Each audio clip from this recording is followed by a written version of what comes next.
to ask me about my shoes today. I'm okay. It doesn't hurt that bad. Ow! Ow! Ow!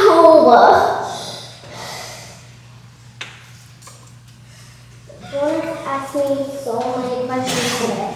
Like, what's your name? Where do you go to school? Do you and your mommy live alone? Do you have a daddy? Is this the first time you found your mommy asleep with bad medicine in her arm? They asked me all those questions, but not a single person asked if my shoes were hurting me.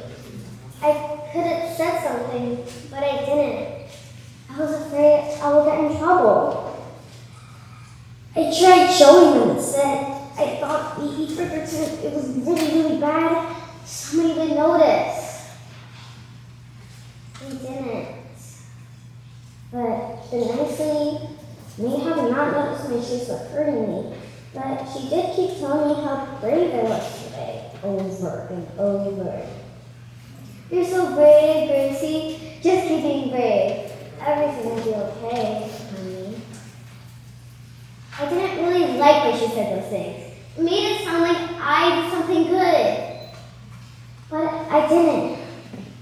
I'm the reason all the bad things happened today. It's all my fault. If I would have stayed home from school today, Mommy wouldn't have felt so sad. She wouldn't have felt the bad medicine in her arm and had to go to the hospital. I hate bad medicine.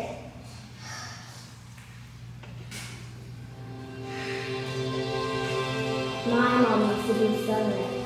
She was so nice and so pretty. I used to tell her she was the prettiest mom in the whole wide world. But then one day, she started taking bad medicine. It made her mean and ugly. Medicine is supposed to make me better. But this medicine made her sick. She started sleeping all day long.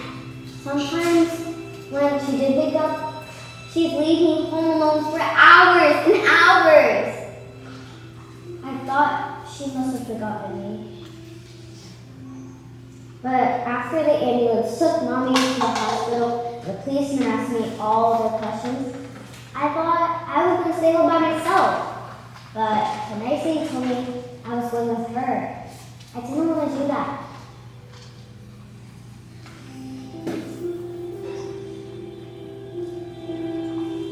She told me to get in the car again. So she said she grabbed some of my things, but when she came back, all she had was an old pair of shoes from the front door that didn't fit anymore. I didn't say anything. I was so embarrassed to tell her. It had almost been a month since we went to a laundromat.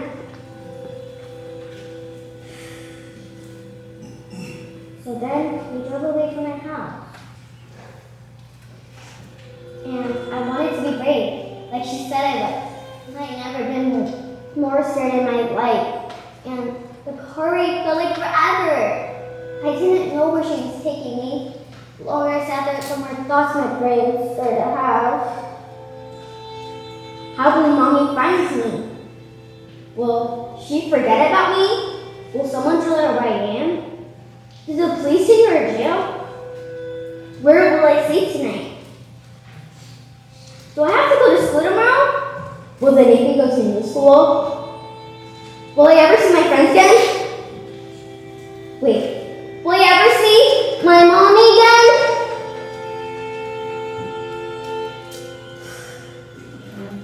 I was crying in the backseat, hoping the nice lady would notice me. But she was on a lot of phone calls. They sounded important. I thought they were about me. And then she told me she was trying to help me find a foster home, and that I'll stay with a nice family in a nice house.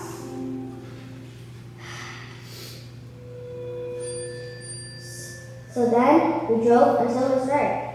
Next, we drove to a driveway, and a man and a woman came up. Their names were Ethan and Lily. I like Ethan and Lily. They're nice, I guess. All of this should make me happy.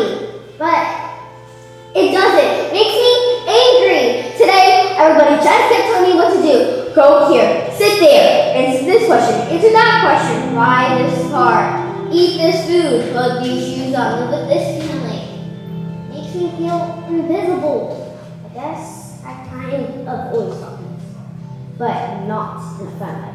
I'm not fighting bad guys or saving lives. I'm just standing in the middle of the room, waving my arms, hoping if someone sees me. Do you see me? Do you see me? Hello? Do you see me? What's this? For me?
We fit.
Even though I done this before, it still felt just as scary as it did the first time.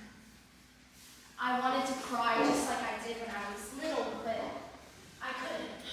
I had to be strong for Rosie this time. As we pulled into the driveway of the foster home, I thought I was nervous, but I thought maybe this could be a new start for us. And so I got myself together. I walked to the front door with Rosie in my arms. Just as the door opened, I heard the investigator say, "Say goodbye to your sister." Before I could say a word, Rosie was ripped from my arms. She was screaming louder than I had ever heard her before. Rosie was clawing at the woman, now holding her like an animal. I reached out to her, but before our hands could touch, the door was shut in my face. I fell to the ground and I started crying. The investigator lifted me up and walked me back to the car. "They don't take teenagers," she said. And that was the last time I ever saw my sister. I didn't know it at the time, but it turns out not a lot of people take teenagers.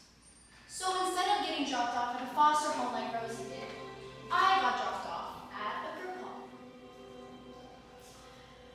So I didn't want to be friends with the other girls. No. After losing my sister like that, I don't care about anyone or anything. So I mostly just stay with myself. I don't ask for much or complain a lot, but when no one listens to the one thing I do ask for, I get pissed. Because this may just be a pink backpack to you.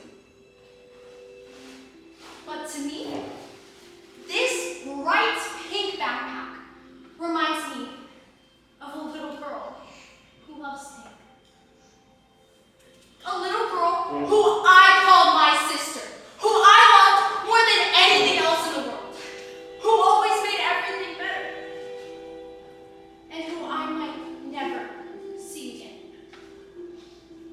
So when someone gives me a backpack that reminds me of all those things, I lose it.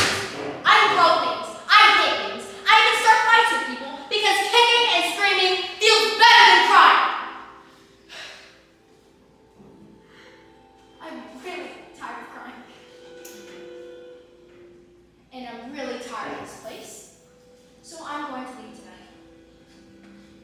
I doubt he'll even notice I'm gone.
18th birthday.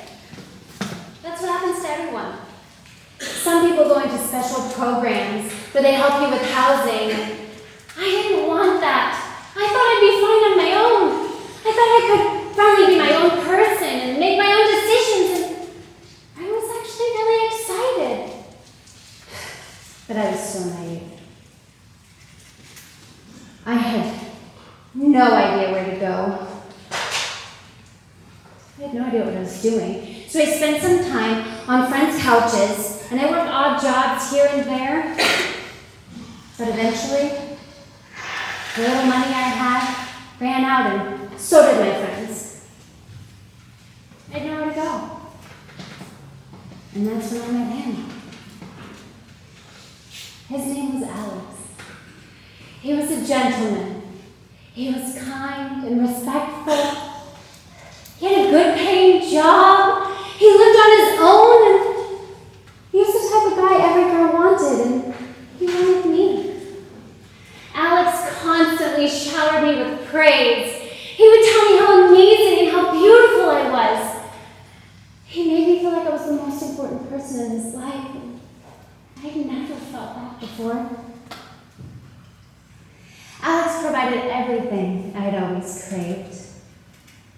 I always thought there was something wrong with me, and that's why everyone in my life either left me or hurt me.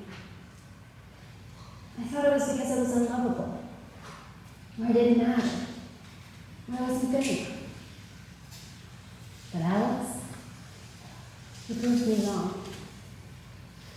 And when he asked me to move in with him, after only a few months, I said yes immediately. Things were great. Until they weren't. It all started slow with little comments like, do you know how lucky you are to have me? Or, you should be grateful for all the things I do for you. And soon he stopped telling me how lucky I was, and he started telling me how stupid I was. And if I made only the smallest mistake, he would scream in my face, "You stupid, worthless idiot!" Soon, words weren't enough for Alex. He started throwing things and hitting the wall next to my face. His love turned into control. His passion turned into rage. My skin turned black and blue. Somehow I would find myself comforting him after his violent outbursts. Blood would be dripping from my face and tears would be rolling from his eyes. And I'd be apologizing for his violence. I thought about getting out of that hellhole every single day, but I had nowhere to go. So I stayed.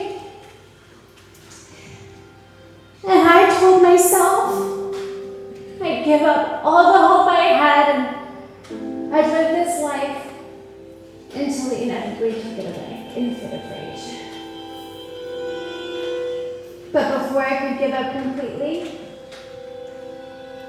something happened. I got pregnant. I wasn't filled with joy, rather terror. My worst nightmare had just come through. I thought about every possible scenario and the life my child would live in this home, and none of it was good. And I knew if I wanted a better life for my child, I had to get out now. I told myself I would leave in the middle of the night and hide, and he would never find us. But the fear of getting caught became overwhelming. And I stayed. As my belly grew bigger, his grip grew tighter, and leaving became harder. I tried to tell myself that staying was the right thing to do. But as his hands wrapped around my neck as they had so many times before, I felt a kick in my stomach so hard there was no denying it. My daughter was telling me it was time to go. Now. So at 8 months pregnant, no money to my name, no one to lean on, nowhere to go, I packed my bags and I left. And not long after I gave birth to my beautiful baby girl, Sophia. She's beautiful and amazing, and I'm so happy I get to be her mother. But truthfully, I have no idea what I'm doing. I am so afraid that I'm going to step into the footsteps of my mother and watch as my daughter crawls into the backseat of a stranger's car and I never get to see her again. And worst of all, I'm afraid she's going to grow up and feel just as unloved and unwanted as I do. I always thought that having Sophia was the missing piece I needed to finally feel love and connection.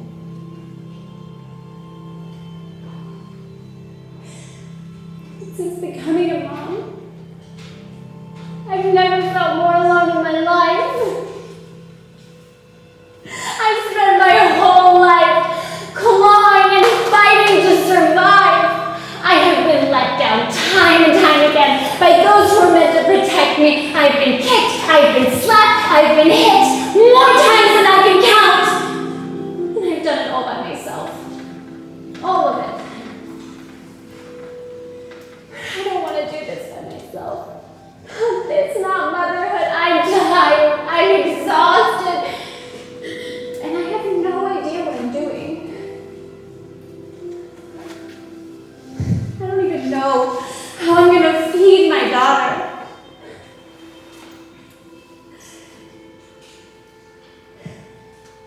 I can't afford the expensive formula. I can't afford to feed my own daughter. What kind of mother does that make me?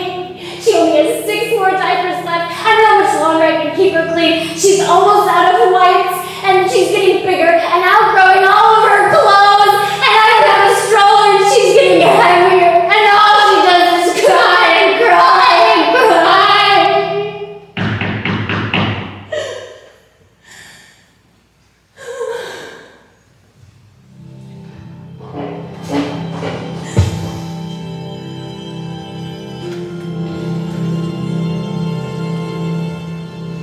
Hello? All of this?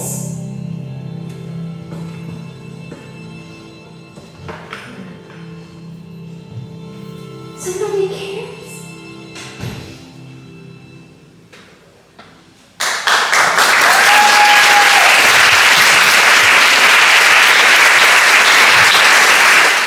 Please welcome to the stage Cardenas, Micaela, and Juliana.